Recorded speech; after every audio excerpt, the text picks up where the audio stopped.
मंडळी, अखेर तो क्षण आला ज्याची सगळ्यांना उत्सुकता होती। ठाकरे बंधूंच्या युतीच्या घोषणेची आता फक्त औपचारिकता उरली आहे। जवळपास 2 दशकांचा राजकीय दुरावा संपवून ठाकरे बंधू राजकीय पटलावरती एकत्र येऊन महायुतीला चॅलेंज देणार आहेत हे आता स्पष्ट झालंय। त्यासाठी रणमैदान असणार आहे, अर्थातच मुंबई। आणि या रणमैदानात मुंबई कुणाची हा प्रश्न पुन्हा एकदा उभा राहतोय। ज्या मुंबईला मराठी माणसानं रक्तानं घामानं आणि संघर्षानं उभं केलं, तिथं मराठी माणसाचा मुद्दा अजेंड्यावर आणला जातोय। तिकडे निवडणूक आयोगानं निवडणुकीची घोषणा केली आणि मुंबईत चौकात चौकात पोस्टर वॉर सुरू झालं। मराठी माणसा जागा हो, रात्र वैर्याची आहे असं म्हणत मराठी माणसाला आवाहन करण्यात आलं। तुझी मुंबई तोडली जातीये, मराठीसाठी तुला एकत्र यावंच लागेल। हे तुझ्या अस्तित्वाची शेवटची लढाई आहे। मुंबईत लागलेले हे निनावी बॅनर या महासंग्रामातला पहिला वार ठरले। त्यावर पुढच्या काही तासात पलटवार झाला। जे हिंदुत्वाचे झाले नाही ते मराठीचे कसे होणार असे बॅनर झळकले। 25 वर्ष खा खाल्ले, मराठी माणसाला वापरले, आता यांना मराठी माणूस आठवतोय। तो जागाच आहे, तो संधी शोधतोय लबाड बोक्यांना हरवायची अशा शब्दात भाजपनं तिखट हल्ला चढवत मुंबई महापालिका निवडणूक हे केवळ सत्तेची लढाई नसो, ती मराठी माणसाच्या अस्तित्वाची आणि अस्मितेची आहे हे सांगण्याचा एका बाजूने प्रयत्न सुरू आहे, तर दुसऱ्या बाजूने हिंदुत्वाचा मुद्दा, विकासाचा मुद्दा पुढे रेटला जातोय। त्यामुळे मराठी विरुद्ध हिंदुत्व अशी लढाई लढली जाऊ शकते। ज्या हिंदुत्वाचा आणि मराठीचा मुद्दा घेऊन शिवसेना भाजपनं आजवर एकत्र सत्ता भोगली, पण राजकारण इतकं अस्थिर काहीच नाही। 9 वर्षांनी होणाऱ्या निवडणुकीत सगळं चित्र बदलून गेलंय। कालपर्यंत जी काँग्रेस सोबत होती ती आता सोबळाची भाषा बोलू लागली आहे। त्यामुळे मविया फुटीच्या उंबरठ्यावर आहे असं बोललं जात आहे। तर महायुतीतून अजित पवारांची राष्ट्रवादी बाहेर पडण्याच्या तयारीत आहे। नवाब मलिकांच्या नेतृत्वात त्यांनी सोबळाचा नारा दिला, त्यामुळे ही निवडणूक बहुरंगी असणार यात कुठलीही शंका नाहीये। पण सवाल हाच आहे की मराठीच्या मुद्द्यावर ठाकरे बंधू महायुती समोर आव्हान उभं करू शकतील का? चला चर्चा करूया। सगळे मान्यवर पाहुणे आपल्या सोबत आहेत। आज या चर्चेत सहभागी होण्यासाठी आपल्या सोबत काँग्रेसचे मुख्य प्रवक्ते मुंबईचे सचिन सावंत आहेत। सचिनजी, स्वागत आहे तुमचं। आपल्या सोबत भाजपचे सहमुख्य प्रवक्ते अजित चव्हाण आहेत। अजितराव, तुमचंही स्वागत आहे। आपल्या सोबत शिवसेनेचे राज्य संघटक अतुलराज नागरे आहेत। अतुलराजजी, तुमचं सुद्धा स्वागत आहे। थोड्याच वेळात आपल्या सोबत राजकीय विश्लेषक रविकिरण देशमुख सर येतील, त्यांच्याकडून सुद्धा मी या सगळ्याचं विश्लेषण घेणार आहे। पण सचिनजी, सुरुवात चर्चेची मला तुमच्यापासून करायची आहे, ती याच्यासाठी की आज महाविकास आघाडी म्हणून जे तुम्ही सोबत आलात, तुमचा हात धरला म्हणून ज्या शिवसेनेला भोगावे लागले, आज त्यांचा हात तुम्ही का सोडताय? प्रामाणिकपणे सांगा, का नकोशी झाली आहे तुम्हाला शिवसेना?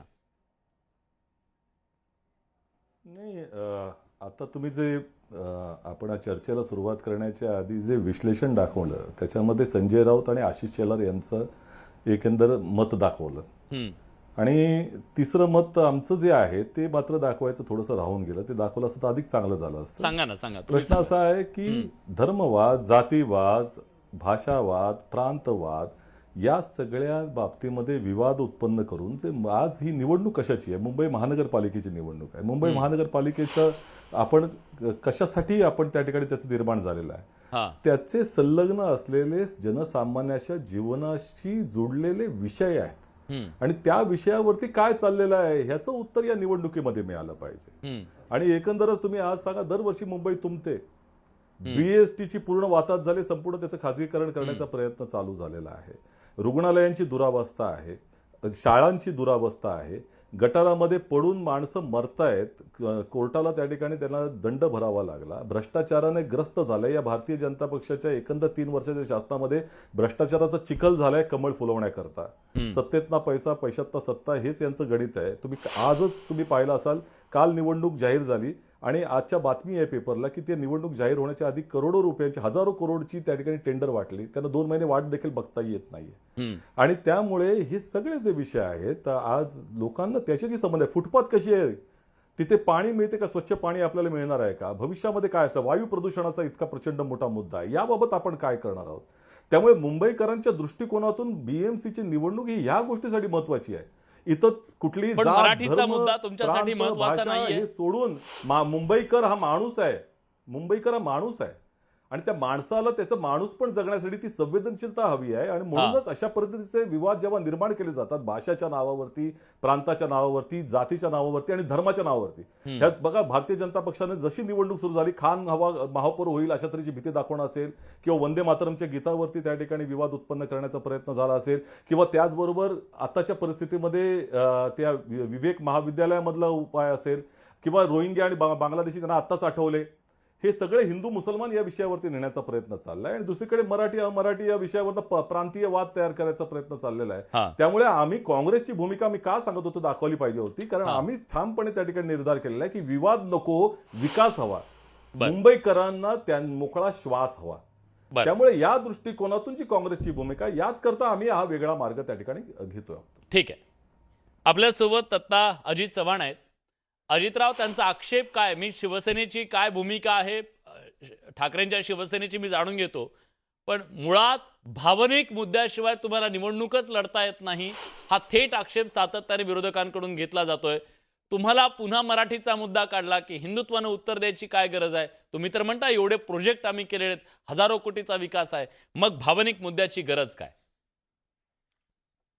बिलाजी, हे दिलेलं उत्तर उबाठासाठी आहे, हे याची आपण नोंद घ्या. आणि मुद्दा असा आहे की मराठीच्या मुद्द्यावरती महाराष्ट्र नवनिर्माण सेनेला घ्यायला विरोध आहे, पण मराठीच्या मुद्द्यावरती सन्माननीय सचिनराव सावंत यांची बोलण्याची अडचण होईल म्हणून ते विकासाकडे घेऊन गेले. आता मुंबईमध्ये सचिनजी काँग्रेसच्या कार्यकाळामध्ये आपण जिथं राहता तिथून आपण टिळक भवनला किती वेळात येत होता आणि आता किती वेळामध्ये येतात? तो कोस्टल रोड, तो अटल सेतू, 2-2.5 तास लागतात. 2.5 तास मेट्रोची ॲक्वा लाईन, हा 2.5 तास विकास लागतात. आहे. हा विकास मुंबईकरांना खूप मनापासून पसंत पडलेला आहे. पण असं आहे की मराठी माणसाच्या छातीत गोळ्या घालणारे आणि याच्यात चंद्रदिवा करो मुंबई महाराष्ट्राला मिळणार नाही. अजूनही संयुक्त महाराष्ट्राच्या चळवळीची आठवण निघाली की सेनापती बापट, श्रीपाद अमृत डांगे, आचार्य अत्रे, प्रबोधनकार ठाकरे यांनी काँग्रेसला कसा घाम फोडला होता याची आठवण मराठी माणसाला येते. महाराष्ट्रापेक्षा नेहरू मोठे आहेत हे सांगणारे चौपाटीवरच्या सभेमधले नेते महाराष्ट्राच्या मराठी जनतेला आठवतात. त्यामुळं मराठीचा मुद्दा हा काँग्रेससाठी अडचणीचाच आहे.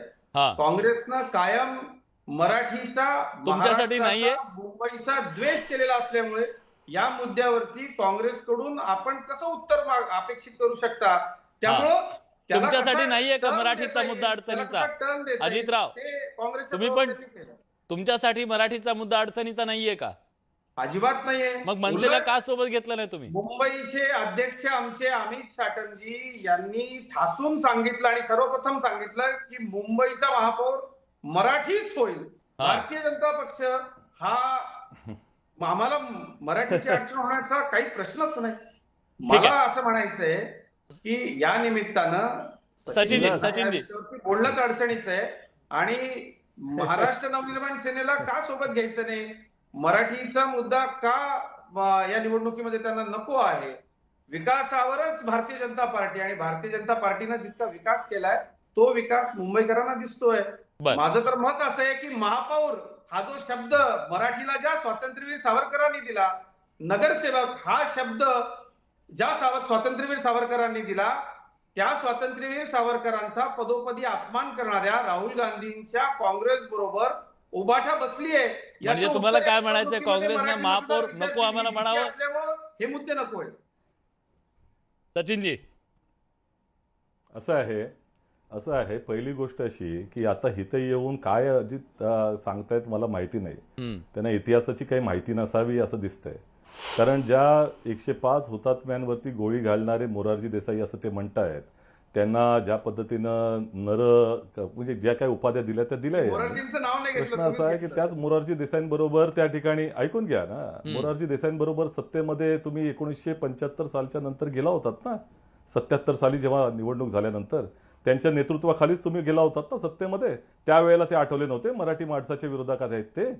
आणि मराठी या विषयावरती तुम्हाला कधीपासून त्या ठिकाणी रुदन करावं असं वाटलं? संपूर्ण महाराष्ट्रातले उद्योग जेव्हा तुम्ही गुजरातमध्ये घेऊन जाताय आणि गप्प मूग घेऊन बसता त्यावेळेला तुम्हाला आठवतं नरेंद्र मोदीजी स्वतःची तुलना त्या ठिकाणी शिवाजी महाराजांशी करून घेतात आणि त्याच्यामध्ये तुम्हाला धन्यता वाटते, त्यावेळेला मराठी माणसाची मान उंचावते. तुम्ही या मराठी माणसाच्या प्रश्नावरती, मराठी भाषेच्या प्रश्नावरती आम्ही सगळे एकत्र आलो होतो आणि तुम्ही विरोधात होतात हे लक्षात ठेवा.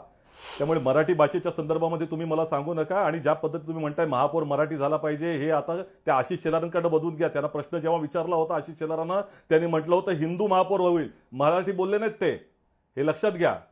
त्यामुळे नाही, तुमची आज जी बोलले मानसिकता ते, आज अत्यंत बोलले. आता विकृत त्यांना- मानसिकता आहे. कारण तुम्हाला हा. विकासाचे मुद्दे नको आहेत, तुम्हाला हिंदू मुसलमान यामधला त्या ठिकाणी भेद निर्माण करायचा आणि मतदान घ्यायचं आहे. आणि निवडणुकीच्या वेळेला पैसा वापरायचा आहे. कशा पद्धतीनं या निवडणुकांमध्ये पैसे वापरले, तो पैसा भ्रष्टाचारातनं झाला होता ना. महाराष्ट्रामधल्या काँग्रेसच्या तो भ्रष्टाचारातनं तमाम आलेला नेत्यांनी पैसा वापरताय तुम्ही. का मराठी या भाषेला कमळ अभिजात फुलवण्यासाठी दर्जा भ्रष्टाचाराचा द्यावा? चिखल पसरवलाय तुम्ही महाराष्ट्रामध्ये, विसरता कामा नये. सरकारकडे सवाल विचारला नाही. ठीक का आहे, आपण ठीक आहे. मराठी भाषेला अभिजात दर्जा देऊ शकला नाही? आणि निश्चितपणे महाराष्ट्राची राजधानी मुंबई आहे. मुंबईसह महाराष्ट्रातल्या महानगरपालिकांमध्ये निवडणुका होत आहेत. मराठीचा मुद्दा काँग्रेसला इतका अडचणीचा का वाटतो? का एखादा असा पक्ष जो मराठीच्या मुद्द्यावरती अग्रेसर आहे त्या पक्षाला त्यांच्यासोबत घेतलं तर आम्ही वेगळे राहू असं अरे हे काँग्रेस- तुम्ही तुमच्या पण मग फडणवीसांना तुम्ही सांगा ना. तुम्ही मराठीच्या मुद्द्याला मराठीने उत्तर द्यायला पाहिजे होतं. फडणवीसांनी हिंदुत्वानं तर मुद्दा घेतला होता. तुम्ही ऐकून मराठीच्या घ्या, मुद्द्याला विलास. हिंदुत्वानं उत्तर पहिली देण्याचा गोष्ट का आहे, प्रयत्न आमच्याकडे- केला? मराठीच्या मुद्द्यावरती विलासजी. ज्या वेळेला आम्ही एकत्र आलो होतो, विलास हा हा मी सांगतो, हा मराठीच्या मुद्द्यांवरती ज्या वेळेला आम्ही सगळेजण मराठीच्या प्रतिष्ठेसाठी आम्ही सगळे पक्ष एकत्र आलो, मराठीच्या नावाने विवाद तयार करणं, मारणं कोणाला, ह्याला आम्ही विरोध केलेला आहे. मराठीच्या नावाने मराठीच्या प्रतिष्ठेसाठी आम्ही सगळेजण एकत्र आलो. त्यावेळेला फडणवीसांची भूमिका काय होती हे लक्षात घ्या, मुख्यमंत्री म्हणून. पण सचिनजी, त्यामुळे त्यांचे त्याच राज statement ठाकरेंच्या आजही लावरे तो व्हिडिओची public domain मध्ये आहे. माध्यमातून सभा घेऊन ती मतं मिळवण्याचा प्रयत्न झाला, तेव्हा काँग्रेसला आक्षेप नव्हता. असं आहे, पहिली गोष्ट अशी की महाराष्ट्र नवनिर्माण सेनेबरोबर आम्ही कधीही गेलेलो नाही आहोत. कुठल्याही प्लॅटफॉर्मवरती ते कधी नव्हते. त्यांना जर भारतीय जनता पक्षाचा विरोध करायचा होता तेव्हा त्यांनी केला, तेव्हा भारतीय जनता मोदींची त्यांनी गुणगान करायची होती तेव्हा त्यांनी केले. तो त्यांच्या पक्षाचा प्रश्न आहे. त्यांचे इंजिन जे आहे ते प्रत्येक वेळेला वेगवेगळे प्लॅटफॉर्म घेतात, त्याला आम्ही काय करणार? आमच्या प्लॅटफॉर्मवरती ते कधी आले नव्हते, ही वस्तुस्थिती आहे. ठीक आहे, आता मला खोलात नको जायला म्हणून मी जात नाही. त्यांचा प्रवक्ता इथे कोण नाही आहेत. अतुल राज आपल्या सोबत आहेत. अतुलजी, मुद्दा तोच आहे. सचिनजी असं म्हणतायत की ही निवडणूक गटार, वॉटर मीटर या सगळ्याची आहे, मूलभूत प्रश्नांच्या बद्दलची आहे. पण प्रत्येक निवडणूक आली की ती भावनिक मुद्द्यांवर घेऊन जाण्याचा प्रयत्न का केला जातो? का? तुमच्याकडे दाखवण्यासारखं काहीच नाहीये. परवापर्यंत तुम्ही सांगत होतात करून दाखवलं, आताही सांगायचं आम्ही हे करून दाखवलं. भावनिक मुद्द्यांवर का? आम्ही एक तुकोबांच्या अभंगापासून सुरुवात करतो. करा. भारतीय जनता पार्टीच्या ह्या बेजबाबदार सरकारच्या ज्या काही पद्धती आहेत ती अशी सुरुवात आहे की बुडले हे जन न देखून ये डोळा, बुडले हे जन न देखून ये डोळा, म्हणून कळवळा हा वाटत असे. या भारतीय जनता पार्टीने किमान विकासाच्या मुद्द्यावर बोलू नये. महाराष्ट्रातली मायबाप जनता ही तुम्हाला पाहत आहे. कारण आज एका शेतकऱ्याने आपली स्वतःची किडनी विकली, हा तुमचा विकास हे लक्षात ठेवा महाराष्ट्रासाठी. राहिला विषय मुंबई, मराठी माणूस, मुंबई हिंदुत्वाची, महाराष्ट्राची, तर होय, मुंबई ही मराठी माणसाची आहे, ती मराठी माणसाचीच राहणार आहे. मुंबई ही महाराष्ट्राची तर महाराष्ट्राचीच राहणार आहे. आणि ह्या मुंबईवरती भगवा सुद्धा हे ठाकरेच फडकवणार आहे. हा त्याचा सरळ सरळ अर्थ आहे. बरं, पण ते म्हणतात तुमचं विजन काय सांगा ना. का प्रत्येक वेळेस भावनिक मुद्दे घेऊन पुढे येता? काँग्रेस आता तुमच्यासोबत, काँग्रेसला सुद्धा पटत नाहीये तुमची ही भूमिका. आमची भूमिका ही सर्वसामान्य मराठी माणसासाठी आहे, कष्टकऱ्यांसाठी आहे, तिथल्या स्थानिक भूमिपुत्रांसाठी आहे. आणि 100% आम्ही त्यांच्यासाठी जो विकासाचा मुद्दा आतापर्यंत येणाऱ्या काळामध्ये जी भारतीय जनता पार्टी, जे लोकनेते गोपीनाथजी मुंडे साहेबांच्या विचाराची जी भारतीय जनता पार्टी होती, आदरणीय प्रमोदजी महाजन साहेबांच्या विचाराची जी आमच्या शिवसेनेच्या रक्ताची युती होती, ती आता युती ह्यांच्या विचारांमध्ये नाही आहे. ह्यांच्या विचारात भेळमिसळ झालेली आहे. त्यांच्या नावाखाली आतापर्यंत आमच्यासोबत यांनी युत्या करून आतापर्यंत त्यांना जागा किती मिळालेल्या होत्या? तर 83 जागा मिळाल्या होत्या, बरोबर. आमच्या जागा किती होत्या? तर टोटल 93 जागा होत्या. परंतु आता यांनी जो काही खोट्या सेनेचा आधार घेतलेला आहे, ज्या खोट्या सेनेचा आधार घेऊन हे जे काही मुंबई महानगरपालिका काबीज करू पाहतायत, हे त्यांच्याशी कधी शक्य होणार नाही, हे त्यांच्याशी कधी होऊ शकत नाही. कारण या मराठी माणसाचा आणि मुंबईचा विकास हे आतापर्यंत ठाकरेंनी केलेला आहे, करून दाखवलेला आहे आणि ते 100% येणाऱ्या काळात सुद्धा आमचं विजन क्लिअर आहे आणि ते आम्ही करून दाखवू. ठीक आहे. राजकीय विश्लेषक रविकिरण सर आपल्या सोबत आहेत. सगळ्या बाजू तुम्ही ऐकल्या सर. खरं तर या महासंग्रामाची जी पहिली लढाई आहे, पहिलं हत्यार काय उगारलं गेलं तर ते अर्थातच मराठीचं होतं. मराठी आणि लगेच त्याला उत्तर हिंदुत्व देण्यात आलं. या पुढच्या काळात म्हणजे पुढच्या महिनाभरात ही सगळी राजकीय लढाई लढली जाईल.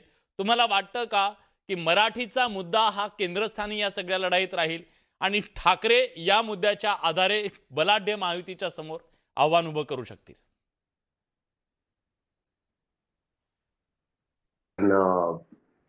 सातत्याने हा प्रचार, जसं सचिन सावंत मगाशी म्हणाले, गुजरातचा उल्लेख केला त्यांनी, गेले काही दिवस आपण म्हणजे काही वर्ष बघतोय की भाजपा कसा अन्याय करतोय, भाजपा गुजरातला उद्योग नेतोय, मुंबईचं नुकसान होतंय, मुंबईचं महत्व कमी होतंय.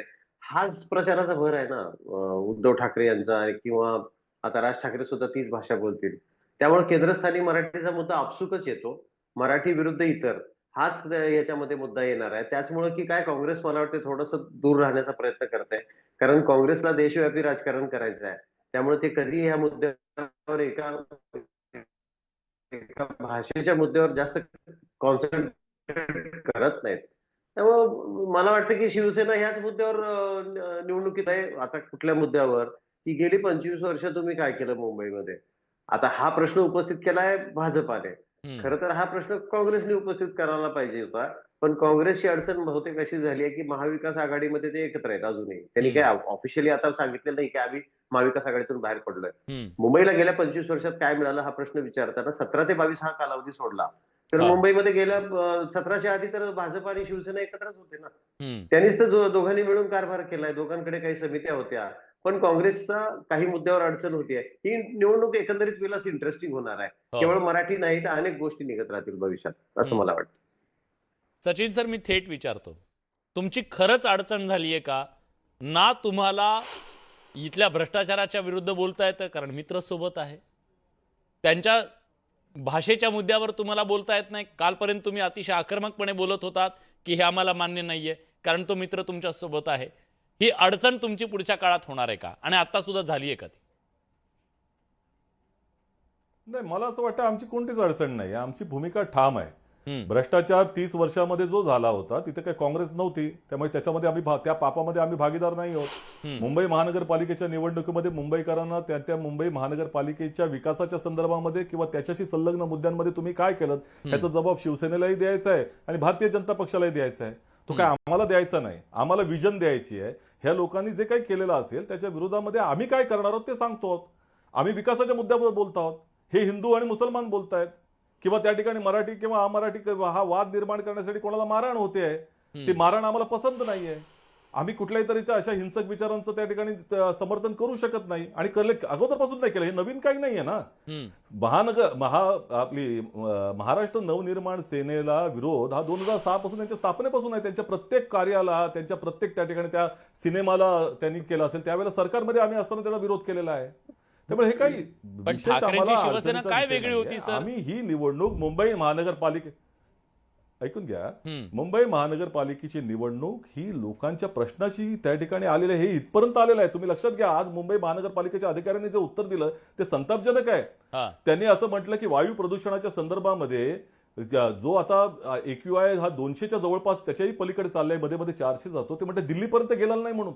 दिल्लीची मी कालच दिल्लीला आमची जी सभा झाली, 800च्या वरती AQI जातो. त्यावेळेला तुम्ही किती त्या ठिकाणी प्रचंड मोठ्या प्रदूषणामध्ये चाललेला ते पाहिजे का तुम्हाला? ही यांची विजन आहे, ही बेफिकिरी आहे आणि त्यामुळे ह्याचा विरोध कुठेतरी करून बसला पाहिजे. कोणीतरी कुठल्या पक्षानं उभं राहिलं पाहिजे यासाठी. का प्रत्येक निवडणुकीमध्ये कुठल्या काहीतरी भावनिक मुद्दा काढायचा, धर्म आठवायचा, जाती आठवायची, भाषा आठवायची? त्या सगळे भाषावार लोक असतील किंवा जातीचे लोक असतील, धर्माचे लोक असतील, त्यांना सगळ्यांना हे भोग भोगावे लागतात. त्या खड्ड्यामध्ये प्रत्येकाचा प्राण जातो. तो कुठेतरी दुबे पण असतो, कुठे कुलकर्णी असतो, कुठे त्या ठिकाणी कांबळे असतो. तो आपला मुंबईकर असतो ना, किंवा खान असेल. ठीक आहे, मी त्या विचारतो. खड्ड्यामधनं मुख्यमंत्र्यांची गाडी जाते. आज बांद्र्याच्या त्या पुलावरनं जाताना तुम्ही पहा कशा हा. पद्धतीचे त्या ठिकाणी पॅचेस लावलेले रस्ते आपल्याला, आणि हा विकसित महाराष्ट्र सांगतायत ते. त्याचं कोणीतरी त्या ठिकाणी जाब नको विचारायला.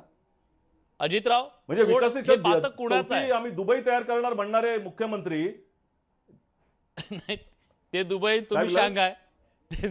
हा ठीक आहे अजितराव, नाही, प्रश्न असा आहे हे पातक की आम्हाला कुणाचं आहे? करायला त्या ठिकाणी दिलीच नाही ना संधी. तुम्ही नाहीयेत ते या पापच आहे सगळ्यामध्ये. ना 30 वर्षाचं. नाही, मी अजितरावांना विचारतो. अजितराव, आमच्या हातामध्ये या आजच्या बजबजपुरीला जबाबदार कोण आहे? पातक कुणाचं आहे हे?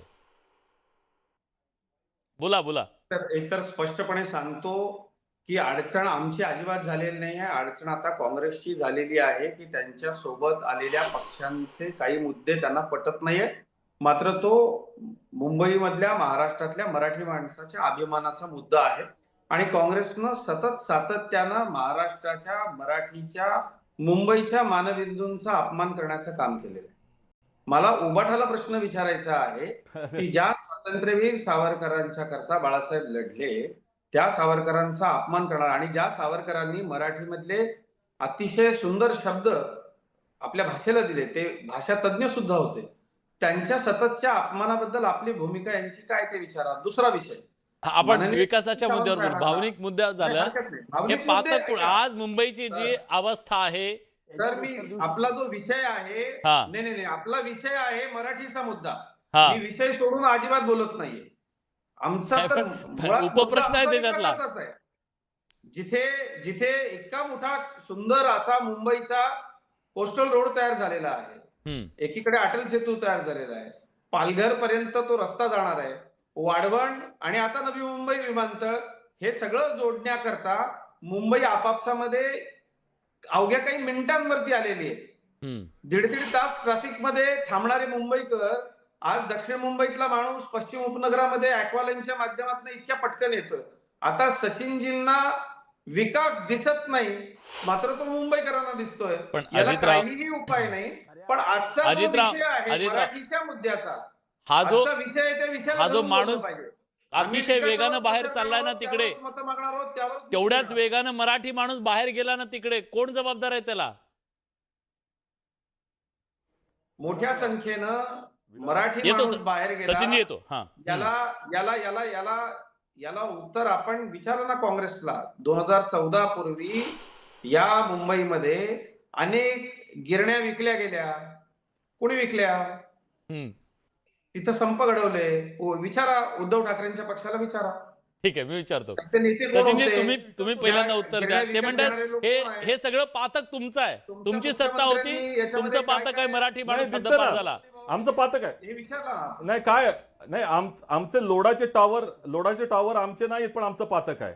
अदानींचं त्या ठिकाणी सगळे जे प्रोजेक्ट आहे चाललेले आहेत, धारावी पासून ते सगळीकडे अदानी दिसत आहेत, ते आमचे नाहीत, पण आमचं पातक आहे. त्या ठिकाणी आस्पेक्ट रियालिटी, मोहित कंबोजांचं जे सगळं काही दिसतंय साम्राज्य, ते आमचं पातक नाही आहे. परंतु आम्हाला आमच्या नावाने खपवा तुम्ही. म्हणजे मुंबई तुम्ही विकता तुम्ही आणि पातक आमचं आहे. आता हे मला असं वाटतं की अत्यंत संतापजनक प्रकार आहे. ज्या पद्धतीने तुम्ही विकासाचे गोडवे गाताय आज विलासराव अजितराव, त्यांचं पूर्ण उद्या मी लगेच तुमच्याकडे येतो. अजित, महिलांना टॉयलेट नाही. तुम्ही आज जर एखादा दक्षिण मुंबईमधनं उत्तर मुंबईचा प्रवास करा, हे कुठल्या याच्यामध्ये चाललंय, ते कोस्टल रोड सोडल्यानंतर 2.5 तास लागतात बोरिवलीला जायला. त्यांना कुठल्या याच्यामध्ये आहेत मला माहिती नाही. प्रश्न असा आहे की आज 4 पैकी 1 संडास फक्त महिलांसाठी आहे, शौचालय. आज मुंबईतली ही अवस्था आहे. महिलांना शौचालय आपण देऊ शकलेलं नाहीत. संडासाला त्या ठिकाणी दरवाजे नाही आहेत. अनेक ठिकाणी गटारांना ढापे नाही आहेत. डेंग्यू आणि मलेरियाने किती मोठ्या प्रमाणामध्ये या मुंबईकर मरतायत हे पाहून घ्या. ज्या पद्धतीची रुग्णालयांची दुरावस्था झालेली आहे तिथे जाऊन पहा. आम्ही त्या ठिकाणी दाखवण्याचा प्रयत्न केला लोकांना मीडियाच्या माध्यमातून की कशा पद्धतीनं लोक त्या ठिकाणी म्हणजे त्यांची माणूस म्हणून देखील राहण्याची त्यांची लायकी राहिलेली नाही. अशा तऱ्हेचं चित्र आहे तिथं. असंवेदनशील पद्धतीचं. कुठला विकास सांगताय तुम्ही? ठीक आहे, फक्त मी दोघांना अदानी विचारतो. अंबानीचा विकास दोघांना करायचा आहे विचारतो. तुम्हाला का सामान्य माणसाचा करायचा आहे, सामान्य मुंबईकराचा? या सत्तेमध्ये अजितराव तुम्ही सुद्धा, जर 30 वर्ष ते म्हणताय, 25 वर्षाची सत्ता आहे, 25 वर्षाच्या सत्तेमध्ये तुम्ही सुद्धा होतात. नंतर पहारेकरी म्हणून तुम्ही थांबलात. पहारेकरी म्हणून सुद्धा तुमची काही जबाबदारी होती. प्लीज तुम्ही द्या, नंतर अतुल राजेंना विचारतो मी. कोण आहे जबाबदारी याला? पातक तुमचं नाहीये का? हा, अतुलराजी, इतकी वर्ष सत्तेत राहून सुद्धा काँग्रेसला काय करून दाखवलं सांगावं लागेल ना जनतेला आता. मुळात त्यांना मुंबईचा विकास काय आहे हा त्यांना माहित नाहीये, कारण त्यांना कधीही मुंबईची जनता आजपर्यंत स्वीकारत नाहीये. हे त्यांचं दुर्दैव आहे. बर, मुंबईचे जे काय फ्लायओव्हर झाले, जे काय आज ते टॉयलेटचं सांगतायत, बाथरूमचं सांगतायत, तुम्हाला आम्ही स्वतः दाखवतो. त्यांनी येऊन एकदा पाहावं की ही मुंबईची डेव्हलपमेंट झालेली आहे. तिथल्या स्थानिक मराठी माणसाला तुम्ही हे विचारा की मुंबई ही मराठी माणसासाठी आणि मुंबई ही विकासाच्या मुद्द्यावरती अतिशय सुंदर पद्धतीची डेव्हलपमेंट तिथं झालेली आहे. ठीक आहे. आणि येणाऱ्या काळात सुद्धा मुंबई महानगरपालिकेमध्ये 1 नंबरला जर मुंबई न्यायची असेल तर हे फक्त ठाकरेच करू शकतात. ठीक आहे. दुसरं कोणत्याही पक्षाचं काम नाहीये तिथं. ठीक आहे. मग इतके दिवस कोण थांबवलं होतं हा मुद्दा सुद्धा आहे. रविकिरण सर आपल्यासोबत आहेत. रविकिरण सर, 2 ठाकरे एकत्र येण्याने मराठीचा मुद्दा हा अधिक जास्त त्वेषानं पुढे आणला जाईल का, आणि त्याला हिंदुत्वाचं उत्तर हे समर्पक उत्तर असू शकेल का? खरी लढाई आता ही दोन्ही ठाकरे विरुद्ध महायुती अशीच आहे. काँग्रेसनी आपले राजकीय मांड पक्की राहावी जी काय आहे ती, म्हणून त्यांनी वेगळी भूमिका घ्यायचं ठरवलंय. अर्थात असा आहे की आता भावनिक मुद्दा तर होणारच आहे, कुणी किती नाही म्हटलं तरी. मुंबई हे भारतातलं सगळ्यात महत्वाचं शहर आहे. देशाच्या उत्पन्नात फार मोठी भर घालणारं शहर आहे. जीडीपी मध्ये खूप मोठी भर घालणारं शहर आहे. त्या मानानं मुंबईकराला काय मिळतं, त्याच्यात सेवा सुविधांचा दर्जा काय, याविषयीची चर्चा कुठल्याच राजकीय पक्षाला आवडणार नाही म्हणायला कामच झाली आहेत. मनमोहन सिंग यांच्या काळामध्ये फ्रीवे झाला ना, त्याला टोल नाही आजही. झाली कामं, कुणाच्या ना कुणाच्या कारकिर्दीत झाली. पण मला विलासराव देशमुखांचं एक सुंदर वाक्य आठवतं. ते म्हणाले होते मुख्यमंत्री असताना की मुंबईमध्ये स्टँडिंग कमिटी नाही, अंडरस्टँडिंग कमिटी आहे म्हणाले. एका वाक्यामध्ये खूप मोठा अर्थ दडलेला आहे. मला तर वाटतं कुठल्याही राजकीय पक्षांनी भावनिक मुद्दे न करता गेल्या 25-30 वर्षातल्या स्टँडिंग कमिटीच्या निर्णयांची एक व्हाईट पेपर इश्यू करावा. दुसरी गोष्ट, सुधार समितीचा व्हाईट पेपर इश्यू करावा की मुंबईमध्ये किती भूखंडांची आरक्षण कशासाठी बदलली गेली, कुठल्या भूखंडांचा वापर कसा करावा, याविषयीचे युजर चेंजचे आदेश किती निघाले, मुंबईमध्ये पार्किंग अवेलेबल आहे का, मुंबईमध्ये शाळा आणि कॉलेजेसची संख्या पुरेशी आहे का, प्रत्येक नागरिकाला हवे त्या कॉलेज आणि शाळेमध्ये प्रवेश मिळतोय का, म्हणजे मुंबईमधल्या दर्जेदार शिक्षण संस्थांची यादी प्रसिद्ध करावी की ज्याच्यामध्ये सर्वसामान्यांची मुलं शिकू शकतात. असल्या मुद्द्यावर निवडणूक लढवली गेली पाहिजे. हे आंतरराष्ट्रीय शहर आहे याचं भान आपण राखलं पाहिजे. परंतु दुर्दैवाने काय होतं की राजकीय दृष्ट्या मांड बसवण्यासाठी भावनिक मुद्दे खूप चांगले असतात. मग कुणी हिंदुत्व म्हणेल, कुणी मराठी म्हणेल, बरोबर. आणि लोकही मग हे सगळं विसरून जातात. मागच्या सगळ्या जी वेदना आहेत त्या सगळ्या विसरून जातात आणि लोक त्या भुलीत जातात. खरं तर मराठीच्या मुद्द्यांना सुद्धा राजकारण करणाऱ्यांचं राजकारण येऊन ठेपतं ते बोर्डापर्यंत आणि त्या नावांपुरतं. आणि मराठी माणूस या मुंबईतून हद्दपार झाला, त्याला जबाबदार कोण कोण आहे याचा सगळ्यांनी एकदा विचार करणं गरजेचं आहे. कारण जर मराठीच्या नावानं राजकारण करायचं असेल तर मग मराठी माणसाची वाताहत का झाली या प्रश्नाचं उत्तर सगळ्यांना द्यावं लागणार आहे. हेही तितकंच खरं आहे. आज या चर्चेत आपण सगळेजण आलात, आपली भूमिका मांडली, त्याबद्दल सगळ्यांचे मनापासून आभार.